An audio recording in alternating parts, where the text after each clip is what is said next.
1908 മുതൽ 2003 വരെയുള്ള കാലഘട്ടം ബ്രിട്ടീഷ് സൈക്ലിംഗ് അസോസിയേഷനെ സംബന്ധിച്ച് അവഗണനയുടെ നാളുകളായിരുന്നു.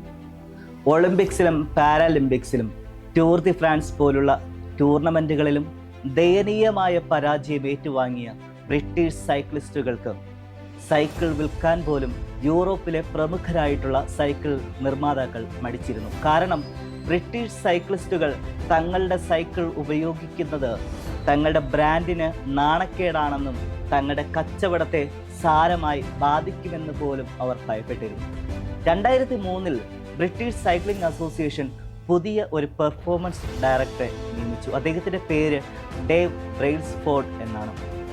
അദ്ദേഹം ശ്രമിച്ചത് ചെയ്യുന്ന ഏതൊരു പ്രവൃത്തിയിലും 1% മാറ്റം കൊണ്ടുവരാൻ ശ്രമിച്ചു. ചെയ്യുന്ന ഏത് പ്രവൃത്തിയിലും 1% പുരോഗതി കൊണ്ടുവരാൻ ശ്രമിച്ചു. സൈക്കിളിൽ മെച്ചപ്പെട്ട ഗ്രിപ്പ് കിട്ടുന്നതിന് വേണ്ടി സൈക്കിളിൻ്റെ ടയറിൽ ആൽക്കഹോൾ പുരട്ടി. മെച്ചപ്പെട്ട സീറ്റ് രൂപകൽപ്പന ചെയ്തു.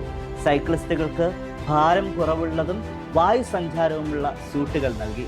തലേ ദിവസം നല്ല ഉറക്കം കിട്ടുന്നതിന് വേണ്ടി സഹായിക്കുന്ന മെത്തകളും തലയണകളും തിരഞ്ഞെടുത്തു.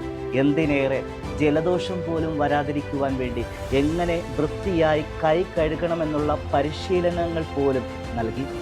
അങ്ങനെ അവഗണിച്ച് കളയാവുന്ന 100ഓളം കാര്യങ്ങളിൽ ചെറിയ ചെറിയ പുരോഗതികൾ വരുത്തുവാൻ അദ്ദേഹം തയ്യാറായപ്പോൾ പിന്നീട് അങ്ങോട്ട് സംഭവിച്ചത് പുതിയൊരു ചരിത്രത്തിൻ്റെ പിറവിയായിരുന്നു. 2007 മുതൽ 2017 വരെയുള്ള 10 വർഷത്തിനിടയിൽ ബ്രിട്ടീഷ് സൈക്ലിസ്റ്റുകൾ നേടിയത് 178 ലോക ചാമ്പ്യൻഷിപ്പുകളും 66 ഒളിമ്പിക്സ് പാരാലിമ്പിക്സ് സ്വർണ്ണ മെഡലുകളും 5 ടൂർ ദി ഫ്രാൻസ് ലോക ചാമ്പ്യൻഷിപ്പ് കിരീടവുമായിരുന്നു. ശരാശരി പ്രകടനം മാത്രം നടത്തിയിരുന്ന ഒരു ടീം എങ്ങനെയാണ് ലോക ചാമ്പ്യന്മാരായി മാറിയത്? ചെറിയ ശീലങ്ങൾക്കും വലിയ കാര്യങ്ങൾ ചെയ്യാൻ കഴിയും. വളർത്തേണ്ടത് വളർത്തുക, മെച്ചപ്പെടുത്തേണ്ടത് മെച്ചപ്പെടുത്തുക തന്നെ ചെയ്യുക. ചെറിയ ശീലങ്ങൾക്കും വലിയ കാര്യങ്ങൾ ചെയ്യാൻ കഴിയും. നന്ദി, നമസ്കാരം.